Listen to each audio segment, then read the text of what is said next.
राजस्थान के पूर्व मुख्यमंत्री अशोक गहलोत ने शुक्रवार दोपहर जयपुर में मीडिया से बातचीत करते हुए देश में बन रहे मौजूदा हालात पर गहरी चिंता जाहिर की है। उन्होंने साफ शब्दों में कहा है कि देश में लोकतंत्र खतरे में है। इसकी सबसे बड़ी वजह चुनाव आयोग यानी कि इलेक्शन कमीशन ऑफ इंडिया की है।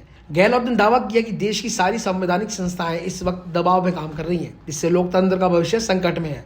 गहलोत ने कहा कि राहुल गांधी ने जो सवाल उठाए हैं उनका असर पूरे देश पर पड़ने वाला है। राहुल गांधी ने देश को सचेत किया है।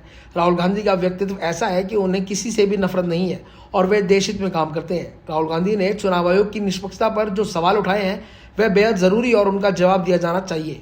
अशोक गहलोत ने भाजपा सरकार पर हमला बोलते हुए कहा कि जब से चुनाव आयुक्तों ने नियुक्ति के कानून में बदलाव किया है तभी से चुनाव आयोग की निष्पक्षता पर सवाल उठने लगे हैं।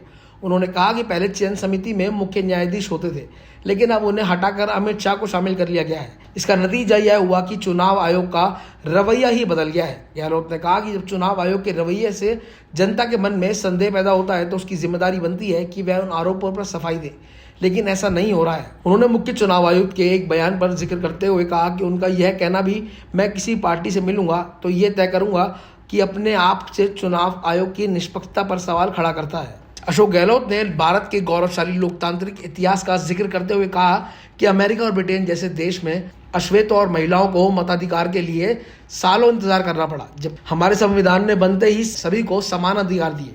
उनका ये श्रेय गांधी और कांग्रेस के नेताओं को दिया गया है, जिससे सभी धर्मों, जाति और महिलाओं को बराबरी का अधिकार दिया। उन्होंने कहा कि आज चुनाव आयोग की साख नहीं बची है और दुनिया भर में इस पर नजर रखी हुई है। गहलोत ने कहा कि यह पहली बार नहीं हो रहा है जब विपक्ष से ही शपथ पत्र मांगा जा रहा है। उन्होंने कहा कि लोकतंत्र में विपक्ष का काम सवाल उठाना है और सत्ता पक्ष का काम उन सवालों का जवाब देना, लेकिन आज स्थिति उलट गई है। उन्होंने बताया कि उन्होंने देखा कि राजस्थान समेत 3 राज्यों की वेबसाइट जो है वो बंद हो चुकी है। उन्होंने आशंका जताई कि कहीं इसमें कोई गड़बड़ी तो नहीं हो रही है।